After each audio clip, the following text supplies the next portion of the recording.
Oke, baik. Bismillahirrahmanirrahim. Assalamualaikum warahmatullahi wabarakatuh. Teman-teman, ini kita memasuki sesi terakhir perkuliahan sebelum minggu depan kalian sudah menghadapi sesi UAS ya. Dan di sini kita akan coba membahas topik tentang mekanisme penyelesaian sengketa di dalam konteks hukum laut internasional. Untuk memahami mekanisme penyelesaian sengketa dalam konteks hukum laut, maka kita perlu memahami terlebih dulu apa itu penyelesaian sengketa, atau lebih spesifik lagi, penyelesaian sengketa dalam konteks hukum internasional. Ini adalah satu topik yang sebetulnya bahkan menjadi mata kuliah tersendiri ya. Nanti kalau ada mata kuliah kekhususan pilihan itu hukum penyelesaian sengketa internasional, sehingga kalian bisa membayangkan bahwa kajian tentang hal ini idealnya dibahas di dalam 16 sesi pertemuan, hanya saja tentu ini sebagai pengantar aja, biar kalian paham, maka eh, saya sajikan beberapa pengertian sengketa yang dimaksud gitu ya. Mungkin di benak kita kalau membahas tentang sengketa, rujukannya atau persepsi kita membayangkan bahwa sengketa itu mesti konflik gitu ya, dalam arti perang gitu kan. Misalkan konflik antara Israel Palestina, Ukraina dengan Rusia. Tentu saja itu masuk atau tergolong sebagai sengketa internasional, atau spesifiknya nanti kita akan menggolongkannya sebagai konflik bersenjata gitu ya. Namun sebetulnya eh, jauh lebih mendasar dari itu. Ini ada beberapa pengertian.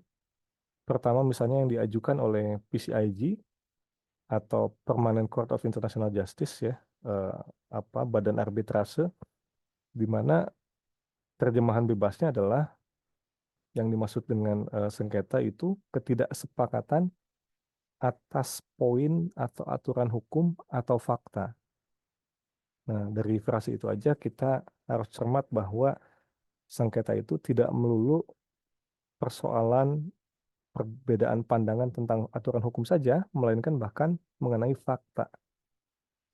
Ya, misalkan fakta bahwa eh, apa di Laut Cina Selatan, apakah berlaku konsep nine dash line sebagaimana diklaim oleh Cina, atau sebetulnya tidak ya, sebagaimana diatur oleh Konvensi Hukum Laut, di mana masing-masing negara memiliki irisan mengenai zona maritim, termasuk Indonesia misalnya. Nah, itu kan memang satu sisi sebuah klaim hukum, tetapi juga mengenai fakta gitu ya. Atau, konflik terkait pandangan hukum atau kepentingan, minimal di antara dua pihak. Jadi, eh, poin berikutnya yang mesti kita garis bawahi adalah ini menyangkut kepentingan minimal antara dua pihak. Artinya, yang namanya sengketa itu eh, pasti ada yang berselisih gitu ya. Artinya minimal dua pihak, nggak mungkin satu pihak saja. Itu pengertian yang disajikan oleh PCIG, dan ini ada beberapa pendapat, khususnya dari Merrill. Beliau adalah seorang pakar di bidang penyelesaian sengketa. Dia katakan bahwa yang namanya sengketa, atau dia istilah yang digunakan adalah dispute, itu dapat didefinisikan sebagai ketidaksepahaman yang spesifik ya, spesifik disagreement. Mengenai apa? Mengenai fakta, hukum atau kebijakan.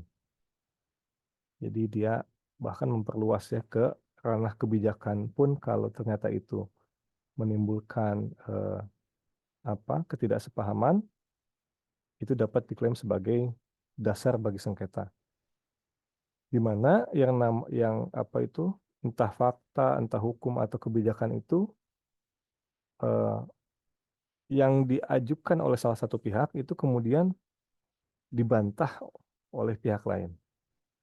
Ya, jadi di satu sisi ada pihak mengatakan, mengklaim katakanlah A gitu ya, mengenai hukum, mengenai fakta atau kebijakan tertentu, katakanlah tadi mengenai eh, apa itu zona maritim di Laut Cina Selatan misalkan, tapi kemudian itu dibantah oleh pihak lain. Ada refusal, ada counterclaim atau denial. Nah, itulah sengketa ya. Jadi tidak, sekali lagi, tidak mesti hanya persoalan perbedaan pandangan mengenai hukum, tapi juga fakta atau kebijakan. Kemudian Merrill memberikan pengertian mengenai sengketa internasional. Kalau tadi dia ngasih definisi tentang sengketa, mengenai sengketa internasional ini, dia katakan bahwa ini dapat eksis apabila kesepakatan tadi itu melibatkan pemerintah, institusi, korporasi, atau subjek hukum yang sifatnya individual atau individu ya, di berbagai bagian dunia. Artinya poin yang hendak diungkapkan adalah pertama di sini subjeknya terbatas gitu ya. Ada pemerintah, ada institusi, ada korporasi bahkan. Sorry, subjeknya luas sekali.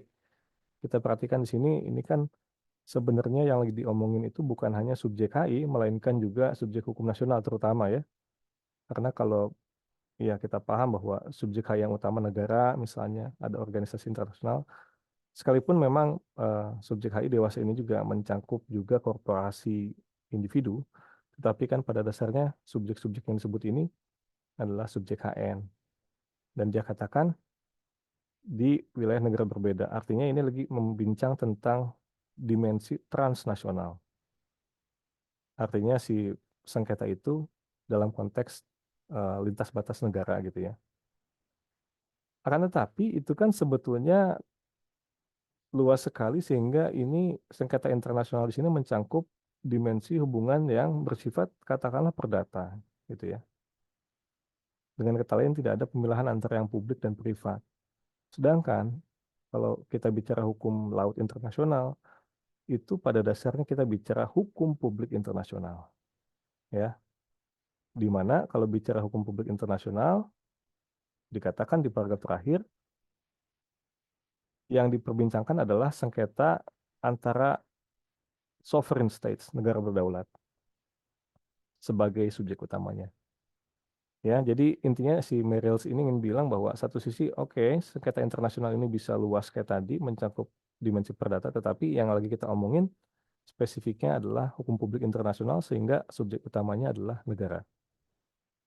Tapi definisinya masih sama ya, yang dimaksud dengan sengketa itu tadi, maksudnya dia adalah ketidaksepahaman mengenai hukum, fakta atau kebijakan.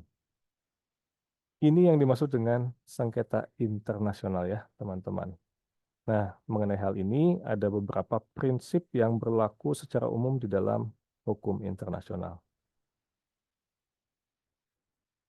Nah, ini ada beberapa poin yang saya kira mesti dipahami dalam kalau kalian ingin memahami sengketa internasional itu, tentu kita dapat membandingkannya dengan konsep sengketa dalam konteks hukum nasional gitu ya. Dalam konteks hukum nasional, kita memahami adanya pemilihan kekuasaan antara legislatif, eksekutif, yudikatif gitu ya, di mana hukumnya itu bersifat subordinatif, artinya ada dimensi atau hubungan yang bersifat vertikal dari atas ke bawah. Katakanlah KUHP baru ya, yang sebelumnya adalah rancangan undang-undang, begitu diterapkan, disahkan di lembaran negara, dan itu disusun oleh legislator terutama dan juga pemerintah gitu ya, bersepakat dengan presiden khususnya. Begitu diundangkan, diketok, itu kan berlaku mengikat semua pihak di Indonesia. Nah, itu artinya kan bersifat subordinatif memaksa gitu. Sekalipun tentu kita akan mengatakan secara konseptual eh, wewenang legislatif dan eksekutif itu yang kemudian diberi oleh Undang-Undang Dasar itu tak merupakan perwujudan dari kedaulatan rakyat gitu ya. Tapi intinya itu berlaku sehingga dapat dikatakan berlaku compulsory jurisdiction istilahnya ya. Jurisdiksi yang bersifat wajib. Maksudnya, let's say terjadi tindak pidana di Indonesia, maka katakanlah ada seseorang yang melakukan tindak pidana, maka tentu di situ polisi memiliki kewajiban untuk memproses gitu ya.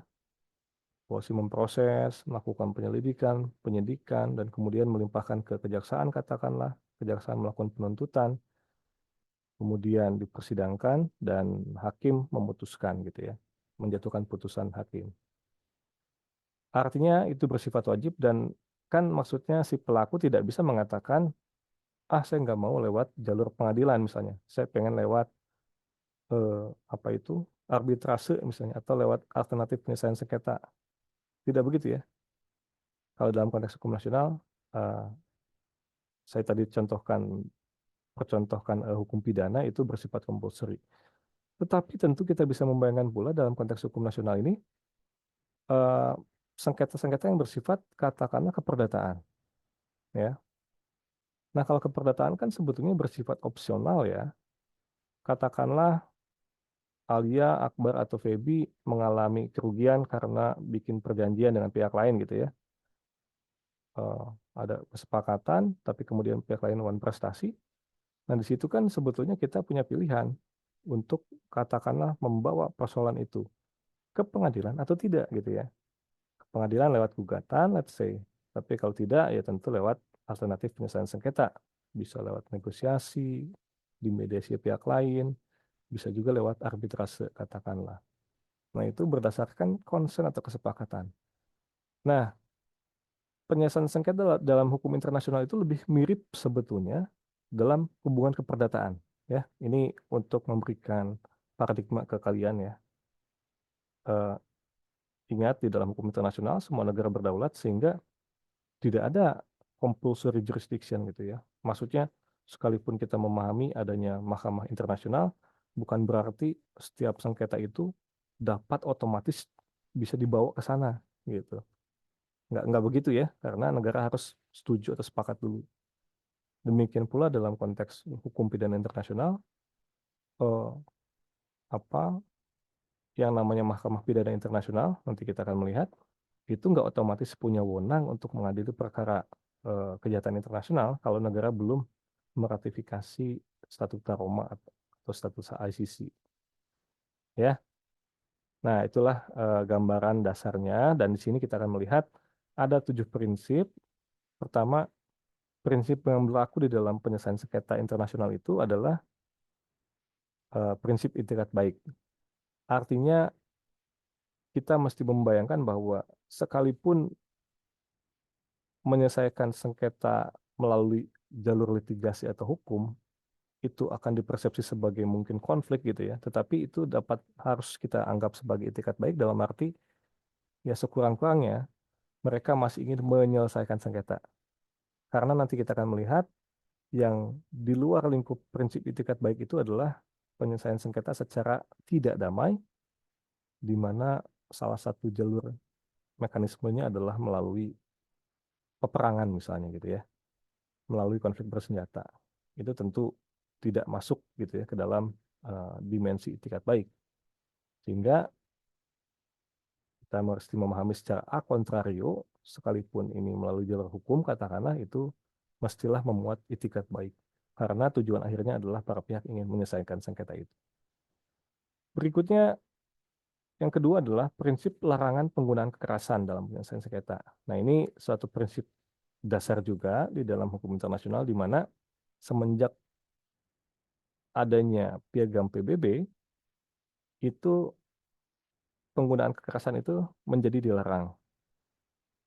Saya perlu katakan bahwa hukum internasional sebelum itu, jauh sebelum adanya hukum internasional modern, itu kan masih membolehkan ya, metode perang bahkan gitu, masih membolehkan secara eksplisit. Tapi sejak adanya UN Charter, itu ada larangan penggunaan kekerasan di dalam penyelesaian sengketa, yang artinya sengketa itu harus diselesaikan secara damai untuk menjaga perdamaian dan keamanan dunia. Karena itu menjadi salah satu tugas PBB. Dan mayoritas negara di dunia merupakan negara anggota PBB gitu ya. Berikutnya yang ketiga, prinsip kebebasan memilih cara-cara penyelesaian sengketa. Nah, ini yang saya maksud tadi. Ini karena semua negara karena semua subjek HI itu berdaulat, katakanlah, dianggap setara, dan hukum internasional ini bersifat koordinatif, bukan subordinatif sebagaimana hukum nasional, maka Di situ subjek-subjeknya dapat memilih cara-cara penyelesaian sengketanya. Ya, dia bisa menyelesaikan sengketa itu melalui jalur litigasi, katakanlah di arbitrase, bisa ke pengadilan, katakanlah di Mahkamah Internasional, dengan syarat-syarat bersepakat gitu ya. Nanti kita akan melihat perinciannya. Atau dia dapat menyelesaikan sengketa internasional itu melalui jalur diplomatik atau non-litigasi, melalui mekanisme alternatif penyelesaian sengketa. Nanti kita akan melihat di antaranya termasuk ke dalam itu adalah negosiasi, mediasi, konsiliasi, jasa-jasa baik, ya, dan lain sebagainya, termasuk fact finding. Nah, itu yang dimaksud dengan bebas memilih cara-cara penyelesaian sengketa. Ya, ini menjadi satu prinsip juga di mana negara itu, terutama negara ya, kalau bicara HI, itu punya kebebasan untuk memilih, terserah. Jadi nggak ada paksaan tadi, nggak ada compulsory jurisdiction. Yang keempat, prinsip kebebasan memilih hukum yang akan diterapkan terhadap pokok sengketa. Nah, ini juga termasuk ini. Jadi selain memilih forumnya, mau pakai hukumnya apa gitu ya. Nah, ini silahkan para pihak itu bebas bersepakat. Sekalipun pada umumnya tentu yang akan diterapkan adalah hukum internasional gitu ya. Kelima, saya kira prinsip kelima ini mendasari prinsip-prinsip lainnya, yaitu adalah kesepakatan para pihak yang bersengketa. Harus ada konsen, harus ada persetujuan di antara para pihak sebagai dasar bagi adanya jurisdiksi suatu mekanisme atau suatu forum. Ini yang saya maksud tadi sebagai ilustrasi bahwa penyelesaian sengketa di hukum internasional itu lebih mencerminkan dimensi katakanlah keperdataan yang setara gitu ya para pihaknya. Sehingga para pihak harus bersepakat, harus memberikan konsen. Berikutnya prinsip exhaustion of local remedies. Ini satu prinsip juga yang berlaku umum di dalam hukum internasional, yang artinya adalah bahwa sengketa internasional itu dapat diselesaikan seyogianya diselesaikan melalui forum-forum internasional kalau sudah terlebih dahulu melalui proses atau upaya secara lokal. Maksudnya maksudnya adalah para pihak seyogianya menempuh mekanisme hukum nasional dulu sebelum mereka dapat atau sebaiknya memperkarakan itu melalui forum internasional. Sebagai contoh, nanti kita akan melihat misalnya di dalam konteks pidana internasional misalnya. Itu sekalipun kita mengenal Mahkamah Pidana Internasional, fungsi mereka itu sebetulnya hanyalah komplementer, melengkapi. Melengkapi apa? Melengkapi sistem hukum nasional. Jadi dengan kata lain, sebetulnya ICC ini bersifat sekunder gitu ya. Walaupun terjadi kejahatan internasional, katakanlah konflik antara Israel dan Palestina gitu ya. Israel dituduh melakukan kejahatan genosida atau kejahatan terhadap kemanusiaan, maka berdasarkan prinsip exhaustion of local remedies, yang seyogianya mengadili Israel adalah katakanlah Israel sendiri atau Palestina gitu ya, pakai hukum nasional dulu. Nah, kalau ternyata hukum nasional tidak mampu atau tidak mau, unable atau unwilling, barulah perkara itu dibawa ke Mahkamah Pidana Internasional. Itu satu contoh ya. Demikian pula dengan uh, sengketa hukum laut, nanti kita akan melihat seyogianya hukum nasional lah yang diterapkan sebelum para pihak ingin membawa perkara itu melalui forum-forum internasional. Nah, ini satu prinsip yang saya kira berlaku umum juga ya. Dan ketujuh, ini juga cerminan bagi keseluruhan prinsip di sini, bahwa kenapa kemudian para pihak dianggap setara gitu ya, karena ya dalam hukum internasional ini kita bicara tentang kedaulatan para pihak ya, kedaulatan, kemerdekaan, dan integritas teritori negara-negara sebagai subjek utamanya. Itu saya kira ya yang mesti digarisbawahi agar kita memahami prinsip-prinsip dasar di dalam penyelesaian sengketa internasional secara damai.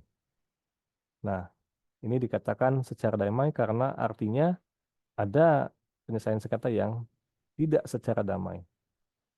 Tapi sebelum itu, saya kira kita mesti melihat alur mengenai penyelesaian sengketa secara damai seperti apa ya. Nah, ini ilustrasi bagaimana kita dapat melakukan klasifikasi mengenai penyelesaian sengketa secara damai, di mana eh, hal ini didasarkan pada pasal 2 ayat 3 Piagam PBB.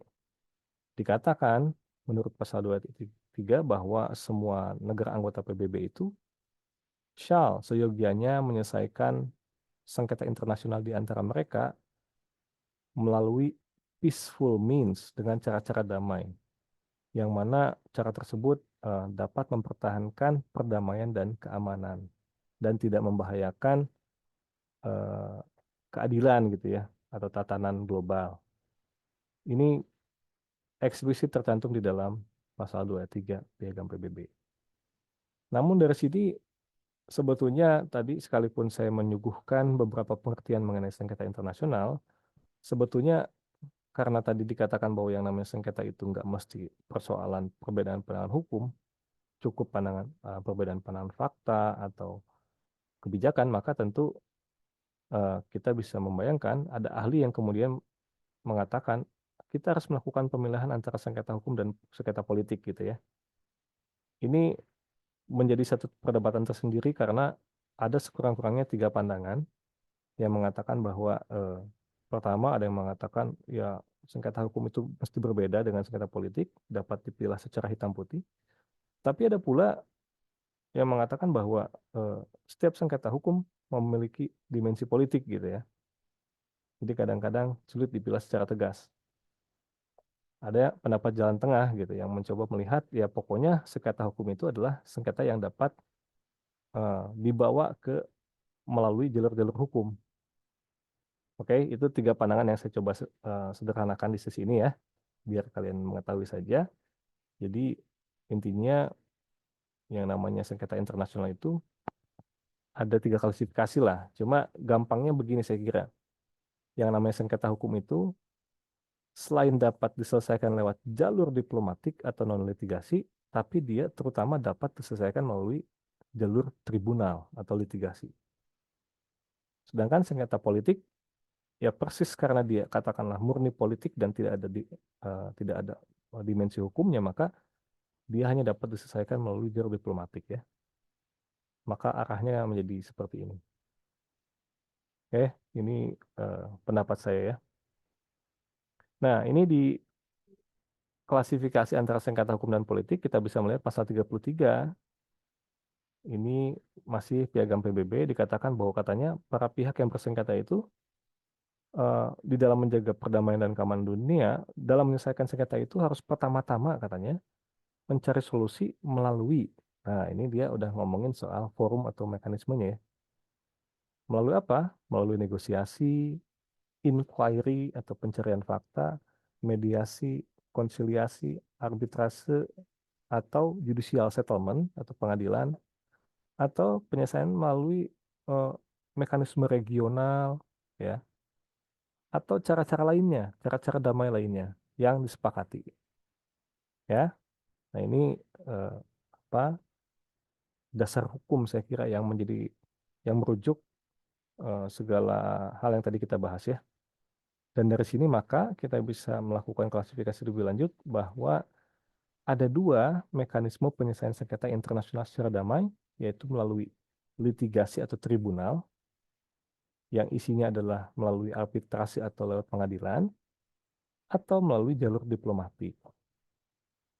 Pertama, melalui jalur tribunal ini nanti kita akan melihat dalam konteks hukum laut internasional ada badan arbitrase ya. Ada 2 jenis bahkan yang diatur secara berbeda. Ada arbitrase khusus dan ada arbitrase yang tidak khusus, dan itu pengaturannya berbeda di dalam lampiran. Nanti kita akan melihat rinciannya.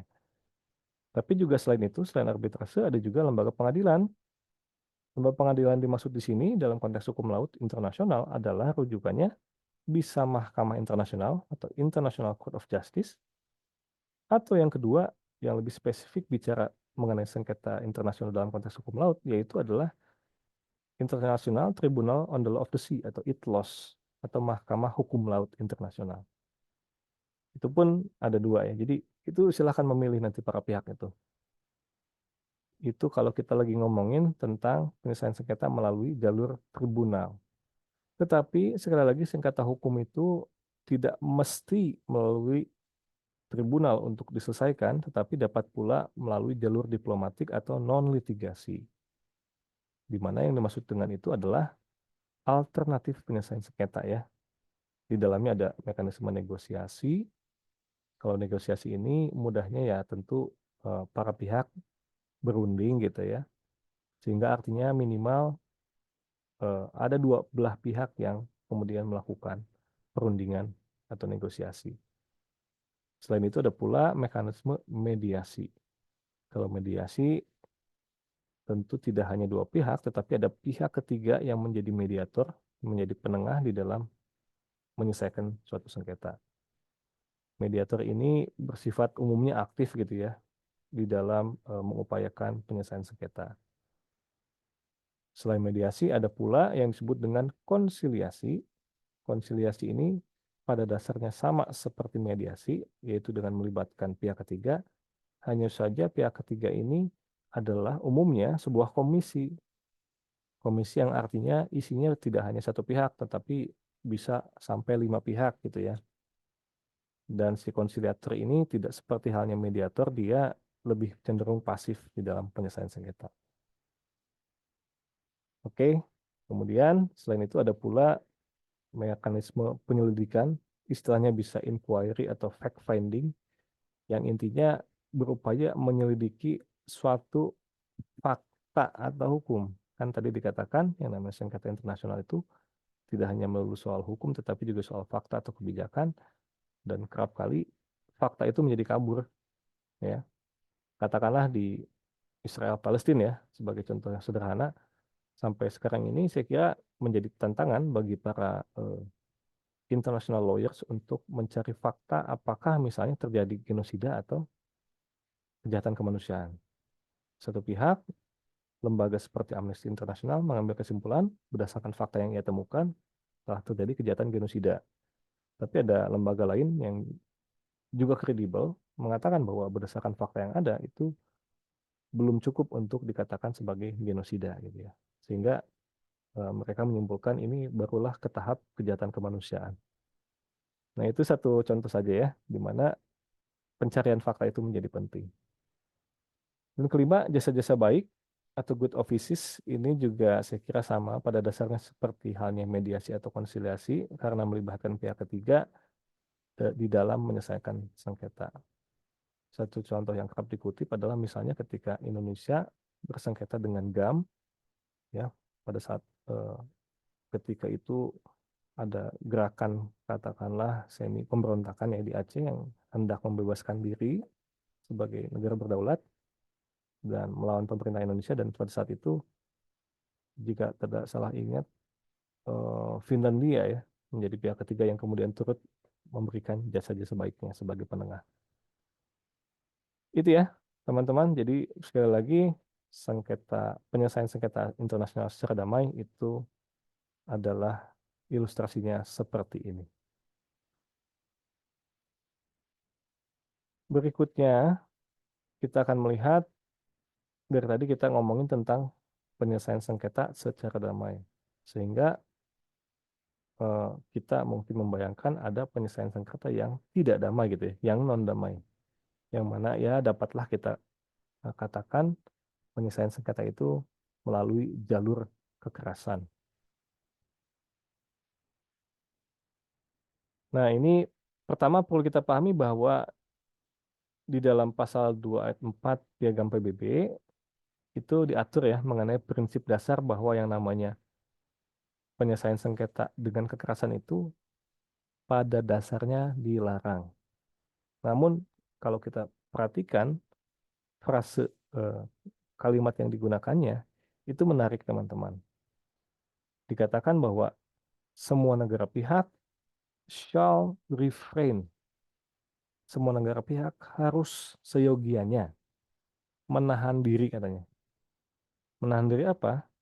di dalam menyelesaikan sengketa internasionalnya itu menggunakan ancaman atau kekerasan atau use of force terhadap integritas teritorial, independensi politik negara lain gitu ya, yang mana bertentangan dengan tujuan piagam PBB.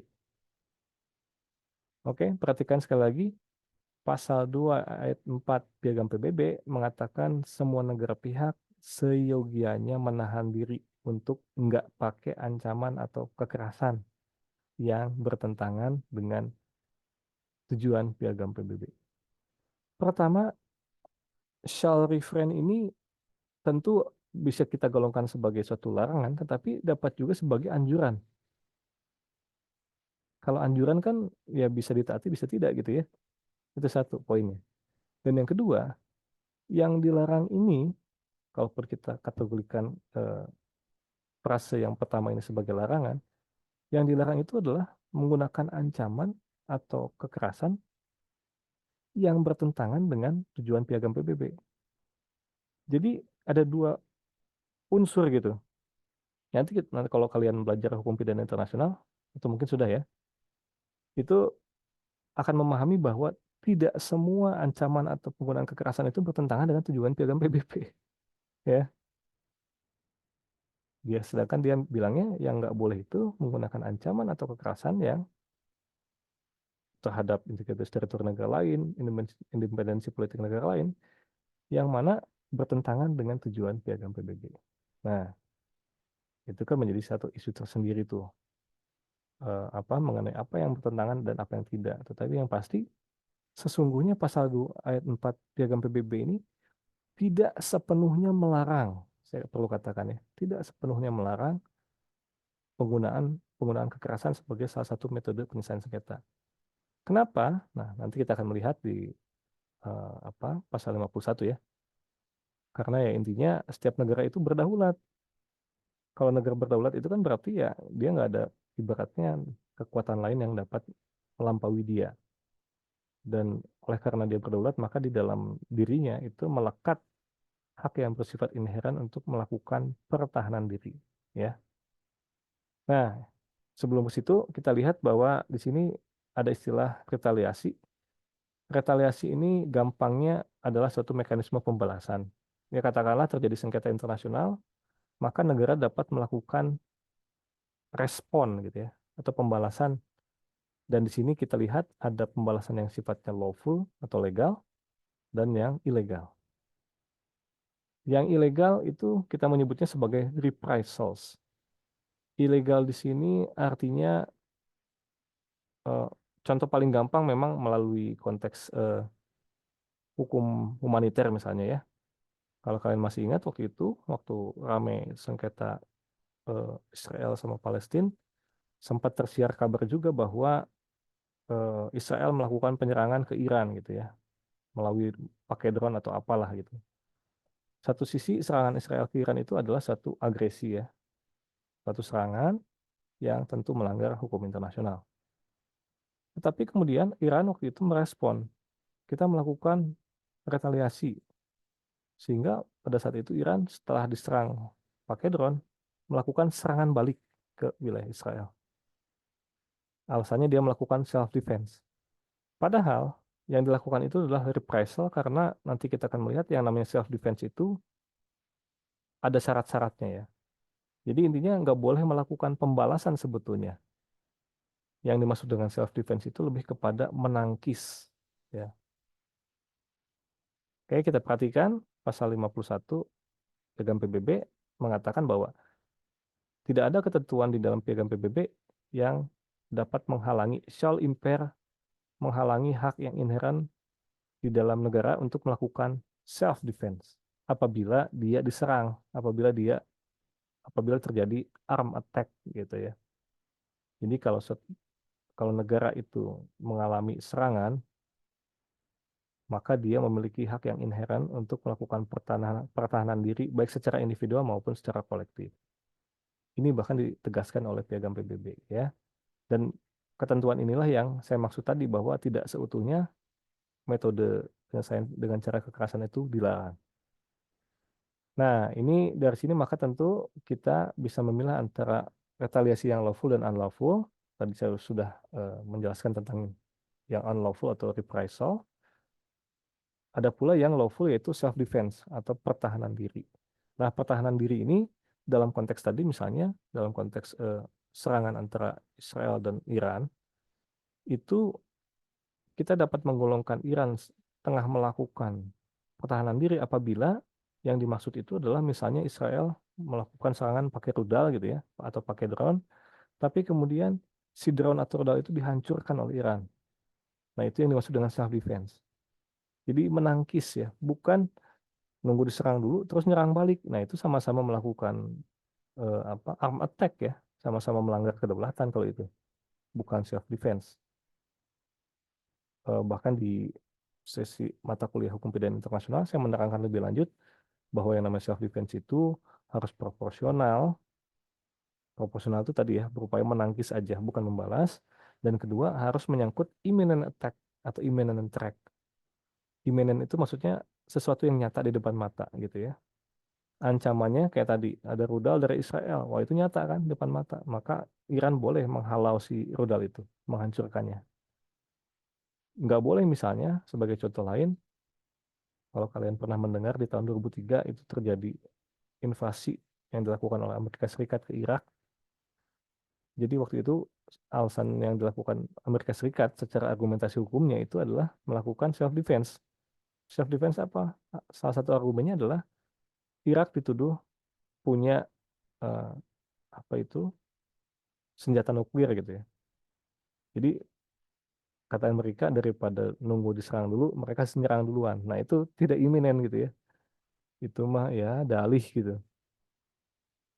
Dalih atau pembenaran yang dilakukan oleh Amerika Serikat. Itu satu contoh yang tidak tergolong sebagai self defense. Ya, dan self defense ini kita sebutnya sebagai retorsi, yaitu tadi ya tindakan balasan yang sifatnya lawful atau legal. Oke, jadi ini ya teman-teman ada dua kategorisasi.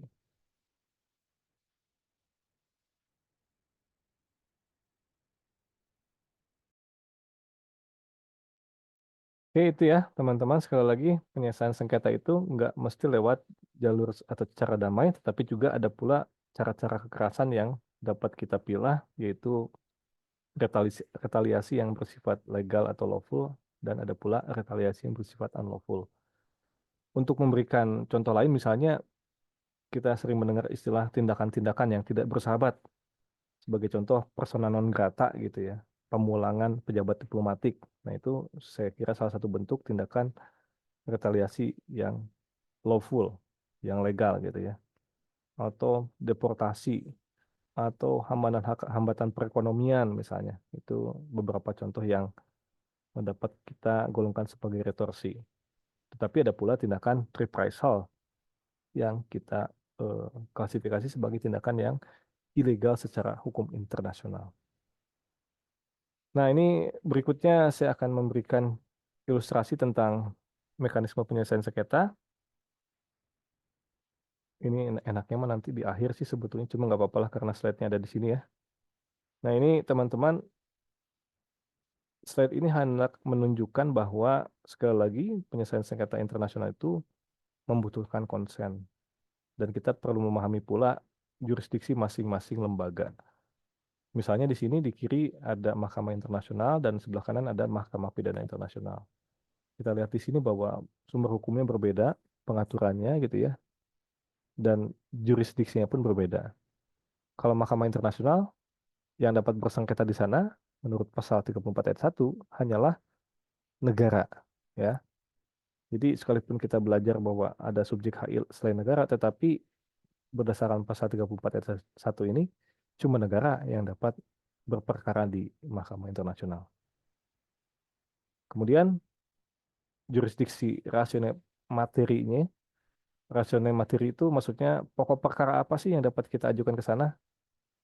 Misalnya contoh di hukum nasional ya, kalau orang ingin melakukan gugatan cerai, maka dapat ke pengadilan agama bagi yang muslim, tapi dapat pula ke pengadilan nasional bagi yang non-muslim gitu ya. Nggak bisa tuh dibawa ke arbitrase dibawa ke pengadilan tata usaha negara misalnya, karena mereka nggak punya kompetensi gitu ya. Nah, istilah lainnya rasionel materi itu kompetensi lah kalau di dalam hukum acara ya. Nah, rasionel materi atau pokok perkara yang dapat diadili di Mahkamah Internasional adalah all cases katanya, terutama yang diatur di dalam Piagam PBB atau di dalam perjanjian internasional yang masih berlaku. Jadi sebetulnya semua masalah sengketa internasional sih dapat dibawa ke Mahkamah Internasional. Dan di Mahkamah Internasional ini tidak hanya eh, apa ya, tidak hanya dapat eh, para pihak itu berperkara dalam arti kontentiosa, bersengketa gitu ya, ada sengketa antara pihak A dan B misalnya. Tidak hanya itu, tetapi dapat pula khususnya lembaga PBB dapat meminta advisory opinion namanya. Kalau di kita mungkin dalam konteks hukum nasional semacam permohonan. Kan maksudnya kalau ke pengadilan itu teman-teman bisa saja kalian keperluannya adalah misalnya ingin mengganti identitas pribadi gitu ya secara resmi. Salah satunya ke pengadilan tuh. Itu kan nggak ada sengketa ya, nggak ada pihak lain yang katakanlah digugat gitu kan. Melainkan kalian saja sendiri. Itu permohonan namanya. Nah, demikian pula dalam konteks hukum internasional ada yang namanya advisory opinion. Tujuannya adalah ingin mengetahui penafsiran resmi mengenai suatu aturan tertentu dari sudut pandang Mahkamah Internasional.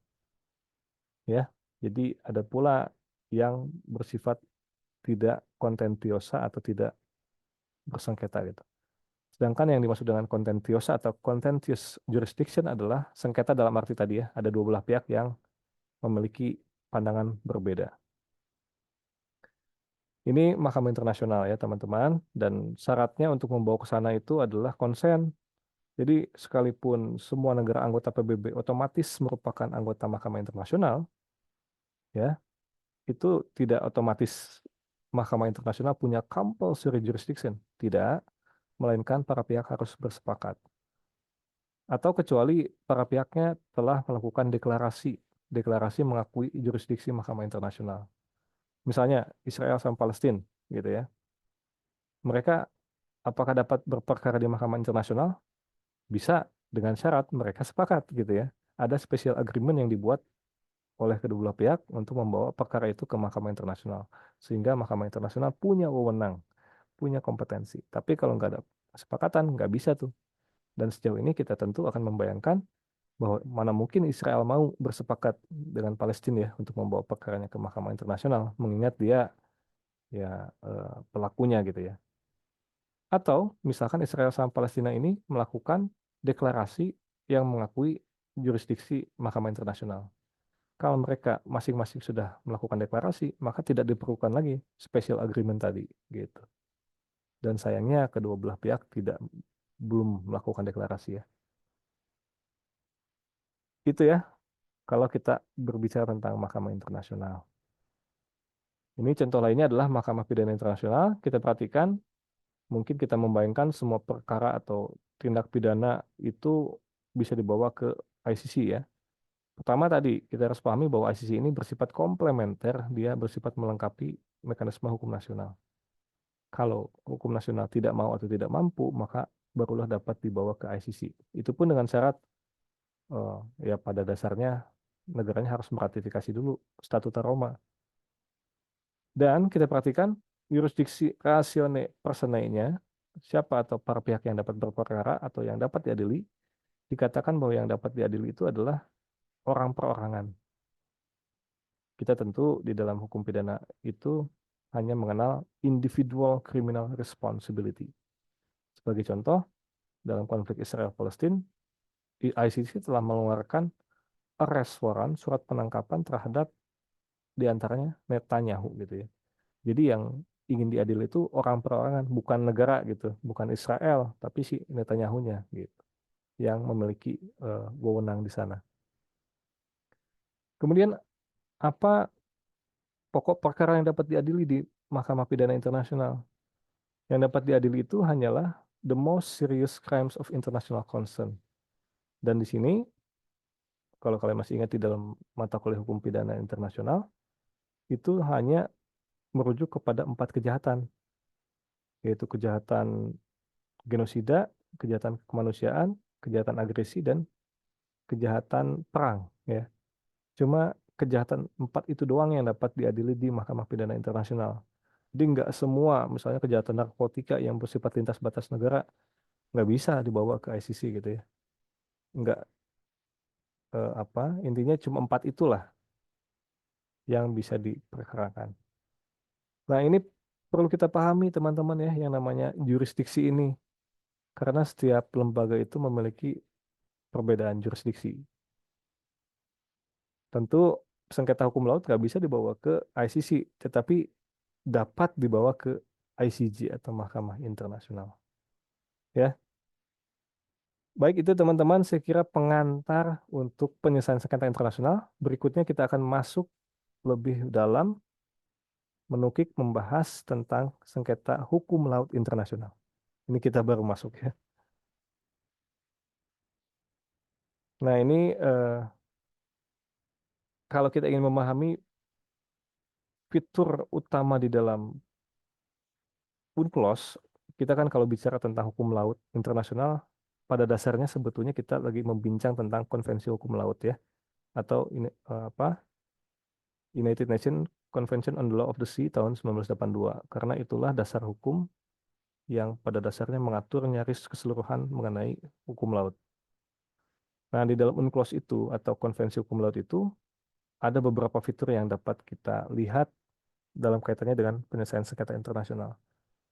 Singkat cerita teman-teman, kita tahu bahwa UNCLOS itu melalui berbagai tahap ya dalam perumusannya, dan para pihak itu memiliki berbagai macam kepentingan berbeda.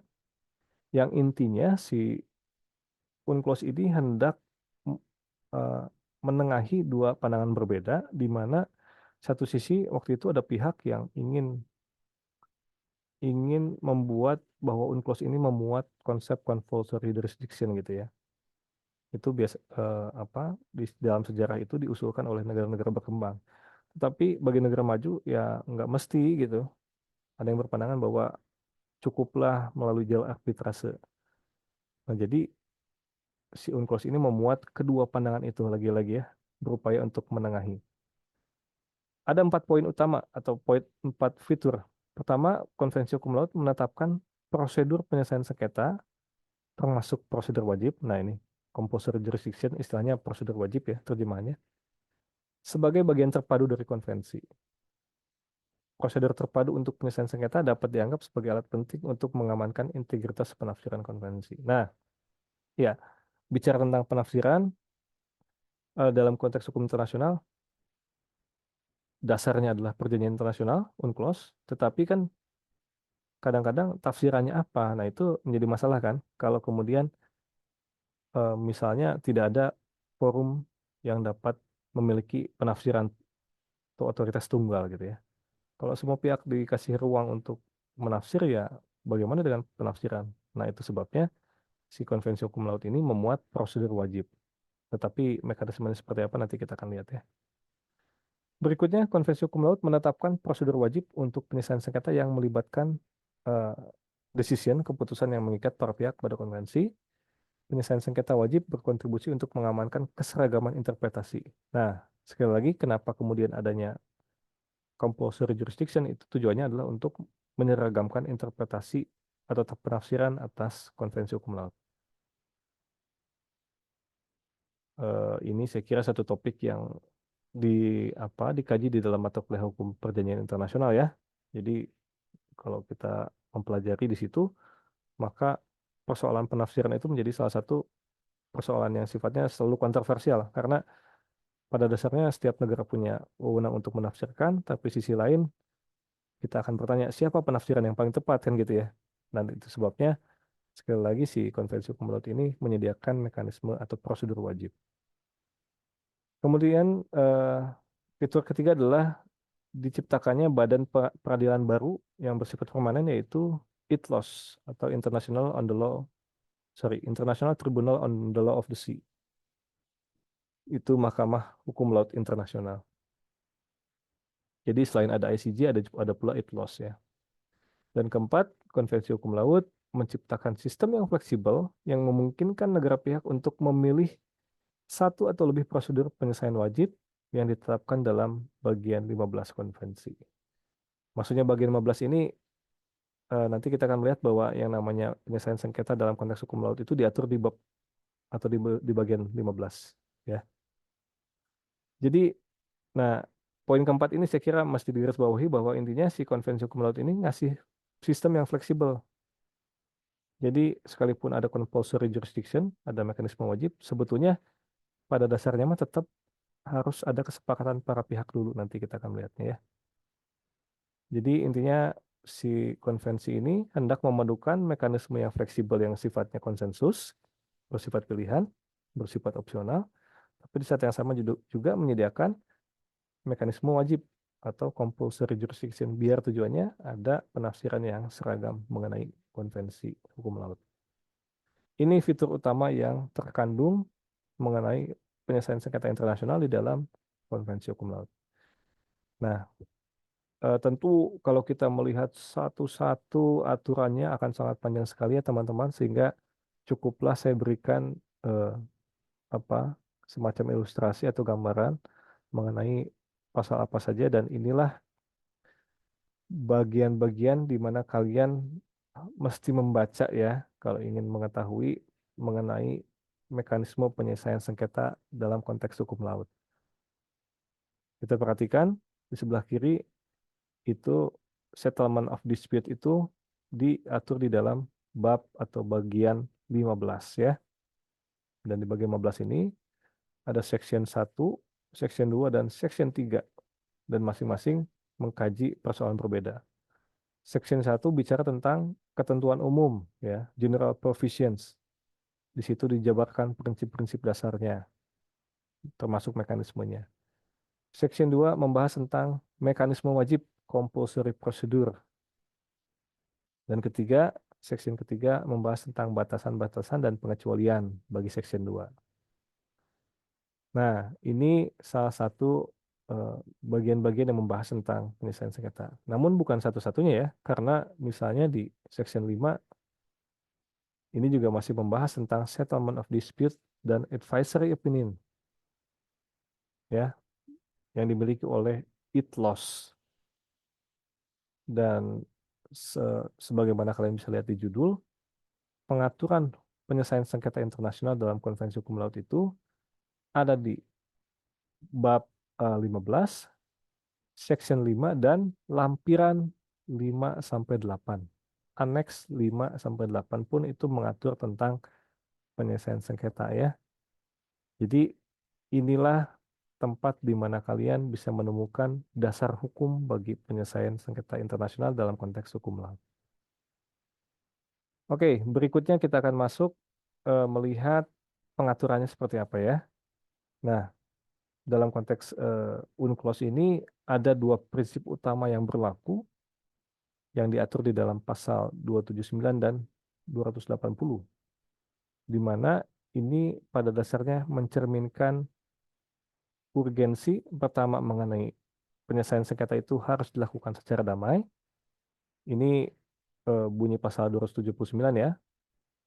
Dikatakan bahwa para negara pihak dalam menyelesaikan sengketa di antara mereka mengenai interpretasi atau penerapan si konvensi hukum laut itu harus dilakukan dengan cara-cara damai yang sesuai dengan pasal 2 ayat 3 Piagam PBB ya. Jadi ini meneguhkan dan menegaskan kembali tadi yang sudah kita bahas ya, bahwa sengketa itu harus diselesaikan secara damai. Itu yang pertama. Yang kedua, pasal 280-nya mengatur bahwa tidak ada di dalam bagian 15 ini yang dapat menghalangi hak negara pihak untuk bersepakat mengenai cara-cara menyelesaikan sengketa yang dipilihnya. Ya. Jadi sekali lagi berlaku prinsip kebebasan memilih cara atau forumnya apa. Dengan demikian UNCLOS tidak terutama memaksakan harus pakai ITLOS misalnya, harus pakai arbitrase gitu. Enggak tuh. Justru para pihak bebas memilih caranya. Ini dua prinsip utamanya ya teman-teman.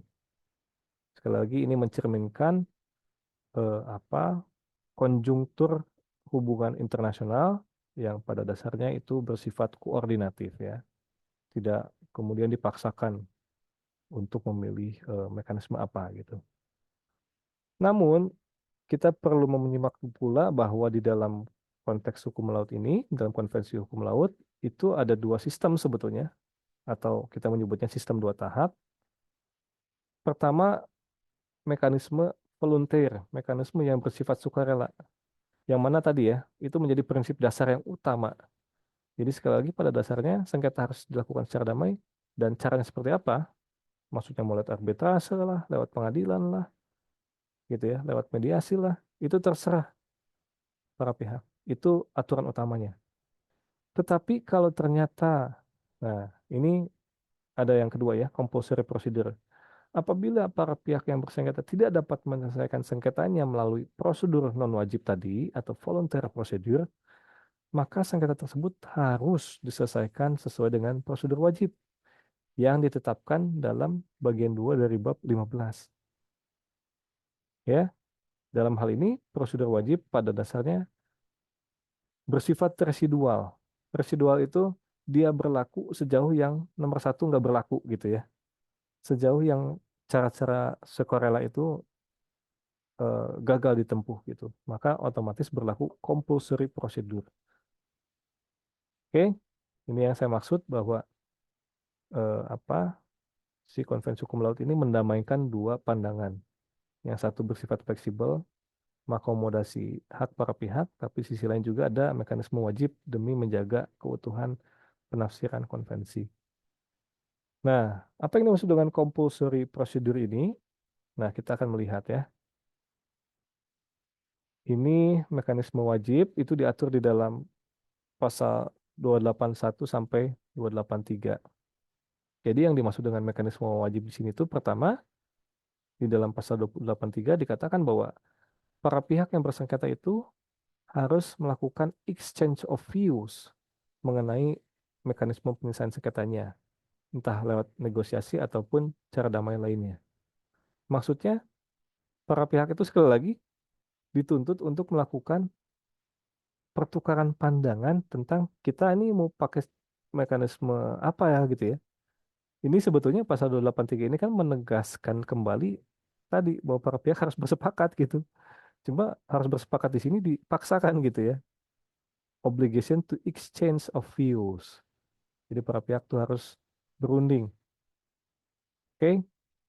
Namun eh, ini tentu saya kalau membahas ini bisa panjang ya. Maksudnya misalnya pernah ada sengketa antara Inggris dengan apa ya waktu itu? Oh, Irlandia di tahun 2001 ya. Dalam konteks hukum laut ya. Mereka bersengketa, kemudian lewat mekanisme volunteer nggak selesai, dan karena yang berlaku mekanisme wajib, di dalam mekanisme wajib ini mereka melakukan korespondensi itu ya antara Inggris dengan Irlandia. Namun si Inggris ini mengatakan bahwa si Irlandia ini nggak merespon suratnya gitu ya, korespondensi dari Inggris, sehingga bagi Inggris belum terjadi exchange of views. Menariknya pada saat itu sengketa ini dibawa ke ITLOS dan ITLOS mengatakan bahwa yang namanya exchange of views itu nggak mesti pula direspon gitu loh. Jadi sekalipun satu sisi si Inggris udah bersurat ke Irlandia dan Irlandia tidak membalas, itu soal lain ya. Tetapi upaya itu sudah dilakukan dan karenanya obligation to exchange of view dianggap sudah dilakukan. Ya, itu salah satu fakta di mana yang namanya exchange of views itu nggak mesti bersambut gitu ya, nggak mesti di-reply, tapi cukup dilakukan, diupayakan. Oke, tapi intinya prinsip dasarnya para pihak harus bertukar pandangan tentang gimana sengketa itu hendak diselesaikan, baik lewat negosiasi ataupun cara damai lainnya. Kemudian ada pula pasal 281 yang mengatakan bahwa apa ini jika para pihak eh, di dalam menyelesaikan mengenai sengketa tafsiran maupun penerapan dari konvensi hukum laut itu telah bersepakat apa memilih caranya sendiri ya, maka mekanisme pasal 281 ini nggak berlaku. Jadi artinya sekali lagi mekanisme wajib pun tetap akan mengutamakan kesepakatan para pihak. Jadi para pihak tuh tetap masih dapat bersepakat kapanpun itu ya. Bahkan ketika mekanisme wajib ini sudah berlaku, tetap saja kalau ternyata para pihak bersepakat tiba-tiba ya udahlah kita selesainya lewat negosiasi atau lewat konsiliasi, maka pasal 281 ini nggak berlaku gitu ya. Dan kemudian syarat bagi mekanisme wajib adalah pasal 282 tidak adanya prosedur yang disepakati yang menimbulkan keputusan yang mengikat. Maksudnya adalah bahwa jika negara pihak telah sepakat entah lewat perjanjian yang bersifat umum, regional, atau bilateral, atau dengan cara lain bahkan, bahwa sengketa tersebut atas permintaan salah satu pihak dalam yang bersengketa akan diserahkan melalui prosedur yang memuat keputusan yang mengikat, maka prosedur tersebut akan berlaku sebagai pengganti bagi prosedur yang disediakan dalam bagian ini. Kecuali para pihak yang berselisih menyepakati sebaliknya. Sekali lagi, pasal 282 nggak berlaku kalau ternyata para pihak itu bikin kesepakatan gitu ya. Ya, jadi sekali lagi ini tuh semuanya nggak berlaku kalau para pihak tuh bersepakat. Nah, kalau ternyata nggak bersepakat terus apa? Kalau tidak bersepakat, maka para pihak harus menyelesaikan melalui mekanisme wajib di dalam konvensi hukum laut ya. Apa itu mekanisme wajib? Mekanisme wajibnya ada 4. Ini empat forum ini disebut dengan Montreux Formula. Ini ya waktu itu pernah ada apa perdebatan lah ya di kalangan. Tadi saya menyinggung mengenai kepentingan negara-negara itu kan berbeda-beda. Eh, Ketika dilakukan negosiasi di UNCLOS ketiga, itu negara berkembang misalnya seperti Indonesia itu mendukung pembentukan ITLOS gitu ya. Sedangkan negara-negara maju di Eropa itu justru mendukung penggunaan ICJ. Di sisi lain ada negara-negara sosialis ya, mantan-mantan negara komunis di Eropa Timur itu yang mendukung arbitrase khusus misalnya. Jadi intinya berbagai kelompok negara ini mengusulkan mekanisme wajib yang berbeda-beda gitu ya, berdasarkan kepentingan masing-masing lah. Nah, oleh sebab itu di Montreux ini di mana negosiasi dilakukan, dirumuskanlah formula Montreux yang memuat 4 forum wajib yang sifatnya opsional bagi negara pihak di dalam konvensi hukum laut ya. Yang pertama ada ITLOS atau Mahkamah Hukum Laut Internasional. Yang kedua ada Mahkamah Internasional yang sudah kita bahas tadi ya di awal, ICJ. Dan ketiga dan keempat ada Tribunal Arbitrase. Nah, ketiga dan keempat ini tentu kita akan melihat perbedaannya apa. Yang pasti dasar hukumnya berbeda ya. Yang pertama diatur lewat lampiran ke-7 atau aneks 7, dan yang terakhir itu arbitrase khusus diatur di dalam aneks atau lampiran ke-8. Oke, jadi inilah mekanisme wajib penyelesaian sengketa dalam konteks hukum laut yang mesti ditempuh apabila melalui prosedur yang bersifat sukarela atau volunteer itu tidak selesai ya. Nah, bagaimana cara kerja bagi 4 mekanisme ini? Pertama, kita perlu memahami adanya alur bagi mekanisme wajib. Jadi kita perhatikan ya, ini ada ilustrasinya dan ada pula penjelasannya. Jadi ketika negara melakukan pengingkatan diri terhadap konvensi hukum laut, pengingkatan itu kan bisa lewat penandatanganan, bisa lewat ratifikasi, bisa lewat aksesi ya. Itu ketika negara mengikatkan diri, negara itu bebas memilih, bisa lewat deklarasi tertulis ya, mengenai satu atau lebih dari keempat cara tadi. Mau lewat mana kalau sengketa ternyata tidak dapat diselesaikan gitu. Mereka sekali lagi dapat memilih, bebas memilih ya. Sehingga mereka bisa membuat deklarasi tertulis mengenai 1 sampai 4 cara tadi. Nggak mesti satu ya, bisa milih Satu bisa milih empat-empatnya bahkan. Kemudian dikatakan bahwa jika tidak ada deklarasi tertulis, maka otomatis negara tersebut dianggap menerima arbitrase berdasarkan lampiran 7. Ya, jadi ini saya kira dapat dipahami ya. Kalau ternyata negara nggak memilih untuk tidak milih, maka dia otomatis dipilihkan untuk setuju menggunakan arbitrase. Oke, dan sebagai catatan di paragraf apa kedua ya di sebelah kiri dikatakan bahwa jika para pihak dalam suatu sengketa telah menerima prosedur yang sama, artinya katakanlah Indonesia dengan Malaysia gitu ya bersengketa dan mereka kedua-duanya udah milih Mahkamah Internasional misalnya sebagai mekanisme wajib, maka sengketa tersebut hanya dapat diajukan melalui prosedur tersebut. Artinya harus hanya dapat dilakukan lewat Mahkamah Internasional. Tetapi ini pun ada pengecualian, kecuali para pihak bersepakat lain. Ya, jadi konsen ini saya kira kekuatannya sangat tinggi ya dalam konteks hukum internasional. Oke, alur yang ketiga tadi dikatakan bahwa kalau misalkan negara nggak bikin deklarasi tertulis mengenai forumnya apa, maka dia dianggap menerima arbitrase berdasarkan lampiran ketujuh. Kemudian, jika para pihak memilih forum berbeda, let's say tadi Indonesia sama Malaysia, Indonesia milih ICJ, Malaysia milih ITLOS, maka sengketa tersebut hanya dapat diajukan ke arbitrase berdasarkan lampiran 7, ya. Jadi bukan lewat ICJ, bukan lewat ITLOS, tapi lewat arbitrase. Kemudian, yang terakhir, jika para pihak memilih lebih dari satu forum, kita bisa membayangkan ya, ada negara A dan B, milihnya forumnya lebih dari satu, maka diperlukan kesepakatan tadi, exchange of view, pertukaran pandangan di antara para pihak. Ya, itu yang dimaksud dengan mekanisme wajib atau cara kerjanya seperti apa. Oke, ini jelas ya, saya kira ya teman-teman, apa mengenai mekanisme wajib ini. Jadi penjelasannya demikian, gitu ya. Berikutnya, saya kira ini biar nggak terlalu banyak ya teman-teman. Ini silahkan difoto dulu, biar kalian bisa membaca juga ya si PPT ini. Karena saya kira banyak sekali pembahasannya ya. Bahkan saya kira tidak mungkin untuk membahas seluruh pasal-pasal yang di bab 15 tadi, karena akan sangat panjang.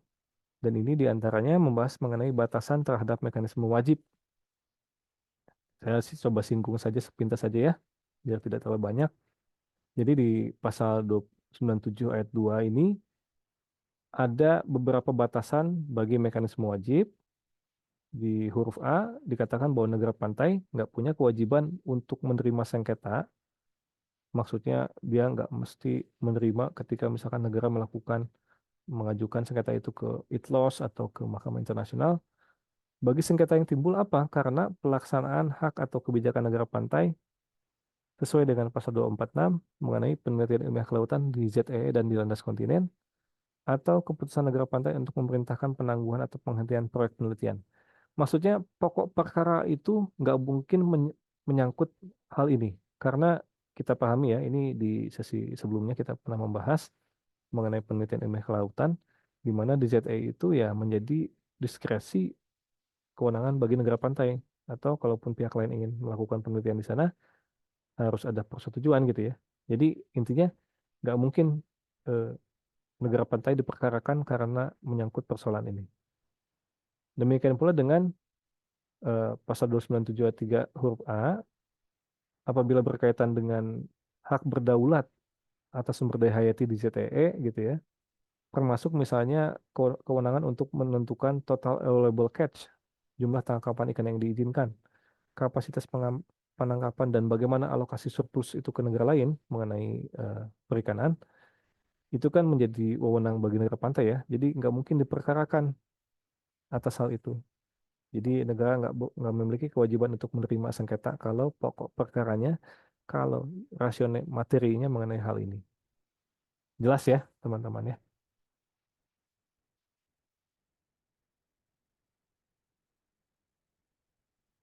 Ya, kemudian ada pula beberapa pengecualian yang bersifat opsional ya. Jadi prosedur wajib ini dapat dikecualikan secara opsional dan ini diatur di dalam pasal 298 ayat 1 yang menyatakan bahwa ketika melakukan pengikatan diri, negara dapat menyatakan secara tertulis tadi ya, bikin deklarasi tertulis bahwa ia tidak menerima satu atau lebih prosedur wajib berkenaan dengan satu atau lebih kategori sengketa berikut ini.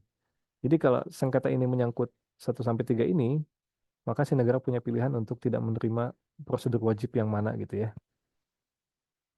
Nah, kalau kita perhatikan, ini berkaitan dengan pokok perkaranya berkaitan dengan penetapan batas maritim, maritime delimitation misalnya, atau hak bersejarah, kemudian kegiatan militer di lautan gitu ya, dan lain sebagainya. Ini silahkan dibaca ya teman-teman. Jadi kalau menyangkut hal ini, negara dapat bikin pengecualian ya, yang bersifat opsional sehingga mekanisme wajib tadi tidak jalan gitu. Oke, saya kira ini pengetahuan yang bersifat suplementer aja ya, biar kalian tidak terlalu pusing. Dan berikutnya ya ini ada sedikit perbandingan simpel aja mengenai apa perbedaan tribunal arbitrase tadi ya. Kita sudah melihat ada 2 jenis arbitrase di dalam Konvensi Hukum Laut yang diatur berdasarkan lampiran 7 dan lampiran 8. Nah, kita perhatikan eh, di dalam tribunal arbitrase ini terdiri dari 5 anggota ya. Keduanya sama nih. Cuma kalau yang di lampiran 8 atau arbitrase khusus itu mereka itu si arbiter itu adalah ahli-ahli di bidang tertentu, yaitu di bidang perikanan, pelestarian lingkungan laut, penelitian ilmiah kelautan, dan eh, pelayaran ya, navigasi, termasuk penyemaran. 4 bidang ini arbiter arbiter itu ahli di bidang 4 ini dan masalah atau pokok perkara yang dapat diajukan ke arbitrase khusus itu hanya menyangkut 4 masalah ini ya. Jadi jurisdiksi rasional materinya atau kompetensi absolutnya lebih terbatas. Sedangkan kalau di arbitrase lampiran ketujuh dia tidak terbatas ke 4 masalah ini aja. Dia lebih luas ya. Dan para arbiter itu cuma dibilang harus 5 orang dan haruslah orang-orang yang berpengalaman dalam urusan maritim. Tapi nggak harus seorang lawyer gitu. Nggak harus seorang pengacara. Ya. Dan perbedaan lainnya adalah tadi mengenai jurisdiksinya, si Tribunal Arbitrase lampiran ketujuh ini jika negara nggak bikin deklarasi tadi ya memilih prosedur wajib, maka negara itu dianggap telah menerima arbitrase ini gitu ya sebagai forum penyelesaian sengketa wajibnya, bukan yang kanan, karena kalau yang kanan ini dia sekali lagi terbatas ya si kompetensinya ke 4 persoalan. Oke, kemudian dikatakan di dalam tribunal arbitrase berdasarkan lampiran 7, jika para pihak yang bersengketa belum menerima prosedur yang sama untuk penyelesaian sengketa, sengketa tersebut hanya dapat diajukan ke arbitrase sesuai dengan lampiran 7, kecuali para pihak bersepakat lain. Sekali lagi, kalau si arbitrase yang lampiran 7 ini dia posisinya memang sangat utama ya teman-teman, karena tadi dia otomatis berlaku gitu ya, diutamakan lah. Nah, sedangkan untuk lampiran ketujuh dia terbatas bidangnya dan kemudian menariknya di sisi lain si arbitrase khusus ini berdasarkan lampiran 8 dikatakan bahwa tribunal arbitrase khusus juga berwenang untuk melakukan fact finding atau penyelidikan sesuai kesepakatan para pihak. Bahkan lebih jauh, jika semua pihak yang bersengketa memintanya, arbitrase khusus dapat merumuskan rekomendasi yang tidak mengikat untuk peninjauan para pihak mengenai pertanyaan-pertanyaan yang menimbulkan sengketa. Dalam hal ini fungsinya seperti konsiliasi. Ini ya saya kira apa perbandingan sepintas mengenai perbedaan antara tribunal arbitrase yang diatur di dalam lampiran 7 dan lampiran ke-8. Terakhir, saya ingin memperlihatkan ITLOS ya. ITLOS ini diatur di dalam pasal 21, 22 dan 288 Konvensi Hukum Laut 1982. Dan mengenai jurisdiksinya, rationem personae atau siapa para pihak yang dapat bersengketa, berdasarkan pasal 21 yang dapat bersengketa itu adalah state parties, yang artinya negara-negara pihak. Negara pihak itu artinya negara yang sudah mengikatkan diri ya, sudah melakukan penandatanganan atau ratifikasi atau aksesi terhadap konvensi hukum laut. Itu yang pertama, yang utamanya ya. Tetapi ada pula yang kedua, pasal 20 ayat 2 mengatakan bahwa entities other than state parties, entitas lain selain negara pihak. Jadi sebetulnya selain negara pihak juga dapat perkara menggunakan ITLOS ya. Dan ini rujukannya bukan hanya negara lain yang tidak menjadi negara pihak, tetapi juga subjek HI lainnya. Saya kira ya, ada beberapa ahli yang mengatakan subjek HI lainnya pun dapat menjadi pihak yang bersengketa di ITLOS. Jika itu terutama diatur oleh Konvensi Hukum Laut. Itu kalau bicara ratione personenya, para pihak yang bersengketa, dan kalau bicara pokok perkaranya atau ratione materinya, pasal 288 mengatur bahwa ITLOS memiliki jurisdiksi atas sengketa apapun mengenai interpretasi dan penerapan konvensi hukum laut. Ya, jadi luas sekali. Enggak seperti arbitrase khusus tadi ya. Kalau ITLOS dia punya wewenang untuk mengadili sengketa mengenai interpretasi dan penerapan bagi UNCLOS yang diajukan sesuai dengan bagian 15 tadi ya, aturan-aturannya kita sudah membahas. Selain itu, ITLOS juga memiliki jurisdiksi atas setiap sengketa yang menyangkut penafsiran dan penerapan perjanjian internasional yang terkait dengan tujuan Konvensi Hukum Laut. Perhatikan, kalau ada perjanjian internasional lain yang terkait dengan Konvensi Hukum Laut, jadi bukan Konvensi Hukum Laut itu sendiri, maka itu pun dapat diadili oleh ITLOS sejauh diajukan kepadanya, gitu ya. Dan apabila memang perjanjian tersebut mengatur demikian. Jadi sekali lagi bukan cuma UNCLOS tapi juga bisa jadi ada perjanjian misalnya soal fishing stock agreement gitu ya, mengenai perjanjian dalam bidang perikanan ya yang dibuat oleh negara-negara dan sejauh itu berkaitan dengan tujuan Konvensi Hukum Laut, maka itu dapat menjadi pokok perkara yang diadili oleh ITLOS. Dan terakhir, pasal 21 lampiran ke-6 mengatur bahwa ITLOS memiliki jurisdiksi atas semua sengketa dan semua permohonan yang diajukan kepadanya sesuai dengan Konvensi Hukum Laut dan semua hal yang secara khusus diatur dalam perjanjian lain yang memberikan jurisdiksi kepada Tribunal ITLOS. Ini makin meneguhkan tadi ya, bahwa bisa jadi ada perjanjian lain yang di dalamnya itu mengatur bahwa ITLOS punya wewenang untuk mengadili misalnya. Dan catatan terakhir bahwa di ITLOS ini sekali lagi seperti halnya Mahkamah Internasional, tidak hanya masalah contentious jurisdiction atau sengketa antara para pihak, tetapi dapat pula diajukan permohonan mengenai apa penafsiran resmi dari ketentuan Konvensi Hukum Laut misalnya ya. Dan ini bukanlah sengketa. Saya kira itu ya teman-teman yang dapat saya terangkan. Saya persilahkan jika ada pertanyaan.